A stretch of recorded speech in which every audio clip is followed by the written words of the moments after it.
Hi everyone, welcome back to my channel. My name is Anna Morfides. I am a certified wellness counselor and life skills coach, and today's video is inspired by one of my favorite humans on this planet that is going to be focused on discipline, how to achieve it, and how to live out things in our mind and our thoughts that we are thinking and feeling that we should be doing. But first of all, we're going to take away the word should. That was one of the first things that we were taught in counseling school, is to replace I should do this, I should do that with I could. So I could live my life in this way. I could do this every day after work. I could embark on this on the weekends. I could. And do I want to? How bad do I want to? Is it a yes or is it a no? Am I ready yet? Am I not ready yet? Why am I putting this pressure on myself? These are all the things that we're going to be talking about today, because there is a process actually that we were taught in our life skills coaching component of my degree that is called Changing for Good.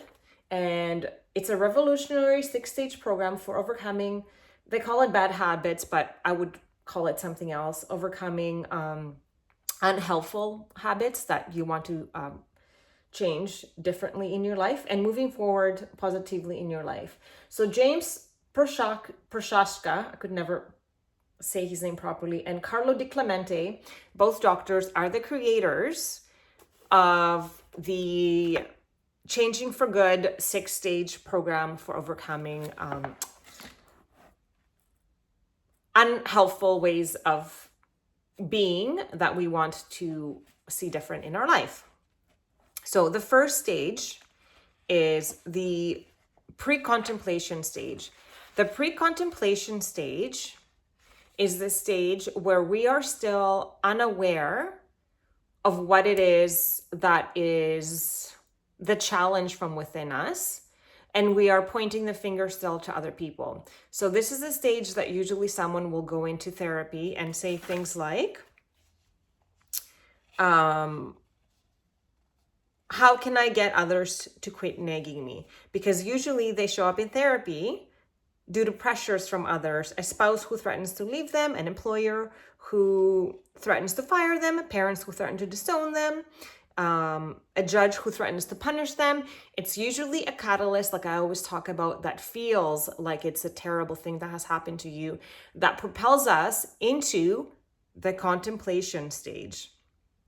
So pre-contemplators, in short, resist change, and when their issues come up in conversation, they shift the subject. But if you're watching this video, most likely you have already gone into the contemplation stage, where it's you are voicing, and this is the most clear indication that you're in the contemplation stage, is that you're voicing that I want to stop feeling so stuck.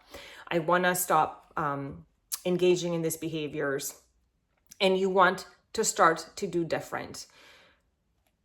Or also you have things in your mind that sound like I should. So we're gonna take away the shoulds, because again, that is not a helpful way of thinking, because when you're thinking I should be doing that, it already insinuates that right now what you're doing is not good enough, and that is never helpful to us. But when we say I could, now we're giving ourselves a choice, because we always have choice. The choice is always ours.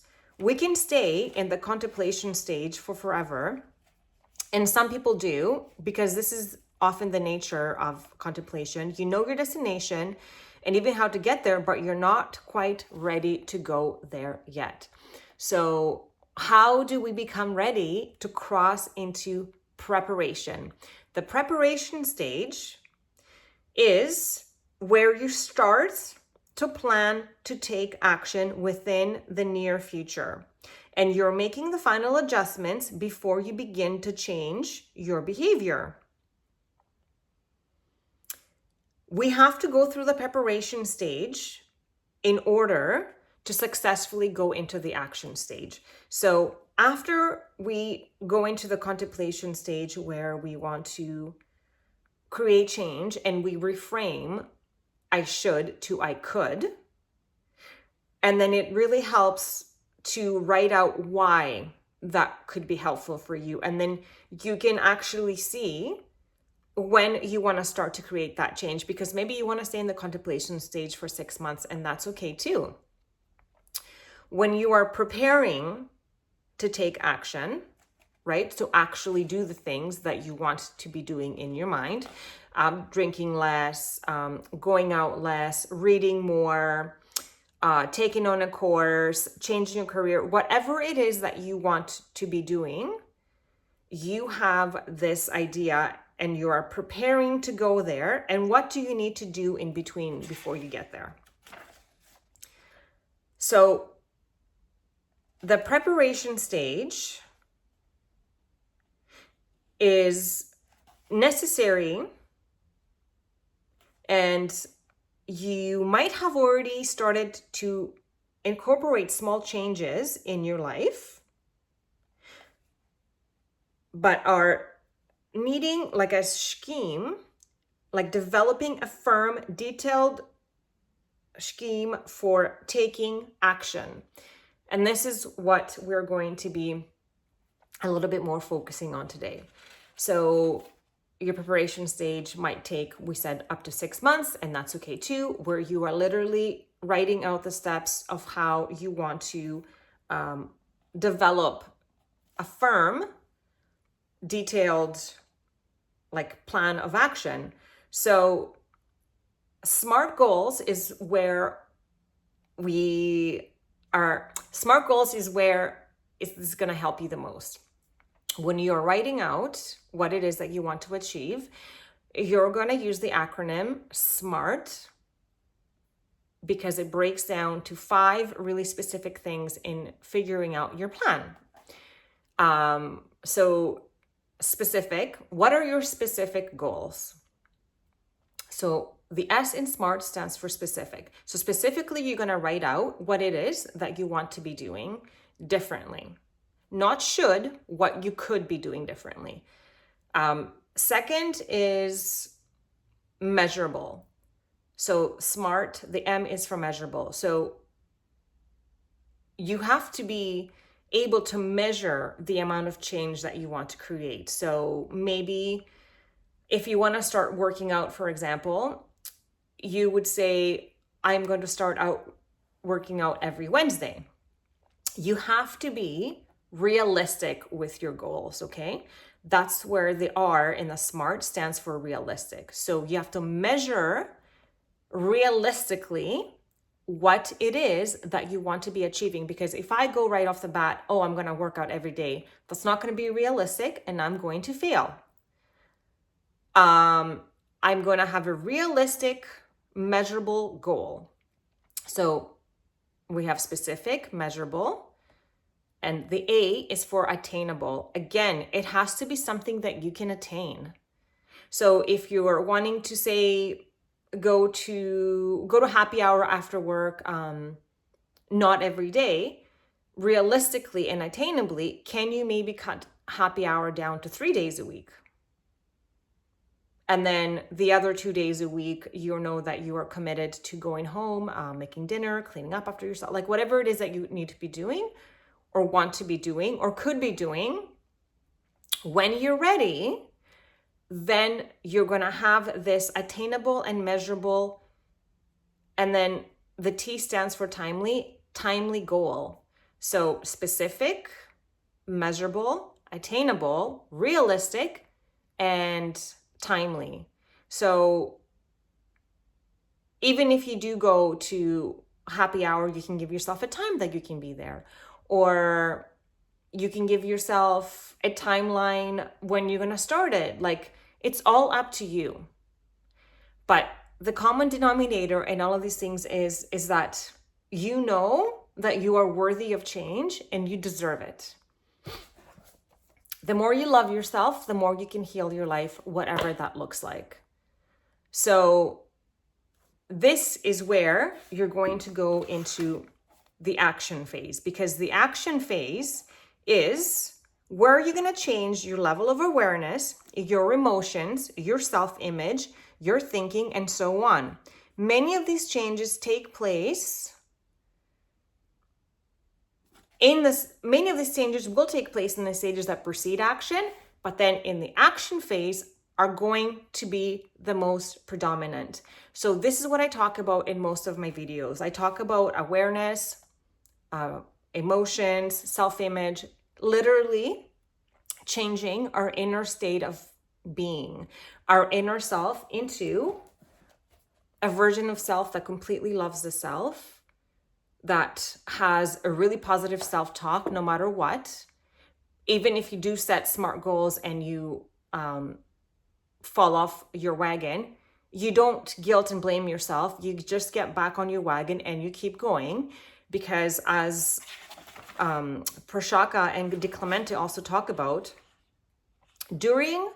after the action phase, where you do all the things necessary to create a level of self, of awareness, emotions, self-image, positive thinking, and so on, because you're doing your work, right? Like, that's what doing the work means. You are literally changing your inner vibrational state, because this is how you recognize your patterns, heal from your past, and create your new self, right? This is how you do this. You do the work with your affirmations and your gratitude and your positive self-talk.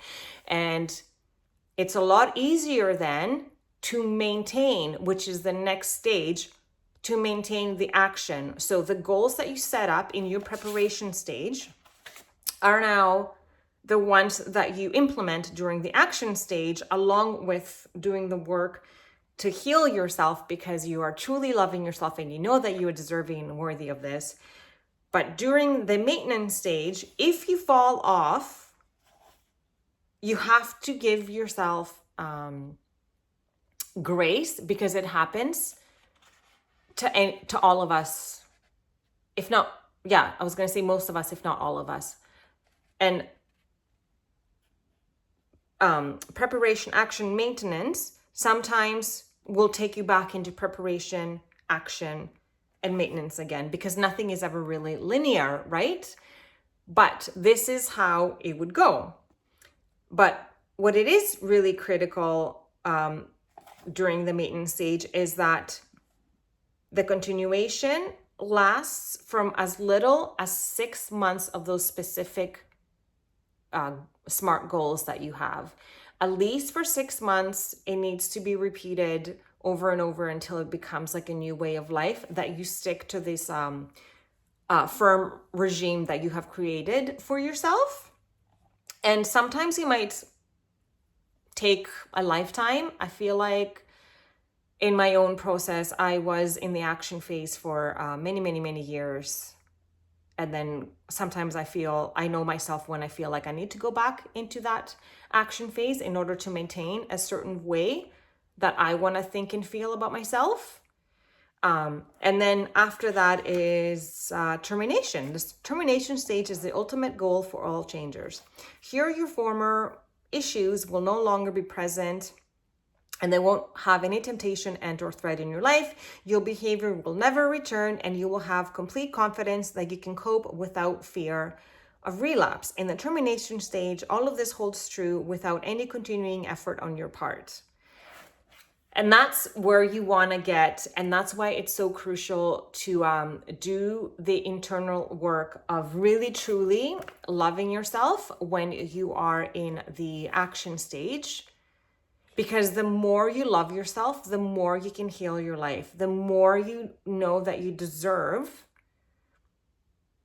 realistic goals, the more that you know what you are worth. And then that pressure sort of kind of goes away, because it's no longer a should, it's a could.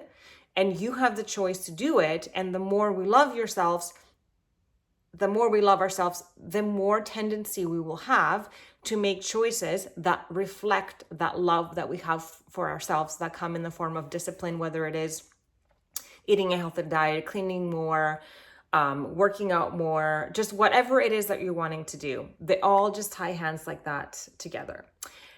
Thank you so much for watching this video. If you liked anything about it, give it a thumbs up. If you have any questions, comments, concerns, I love to hear from you. If you have any other suggestions for future videos, please do let me know. I love to hear from you. And I will see you next time.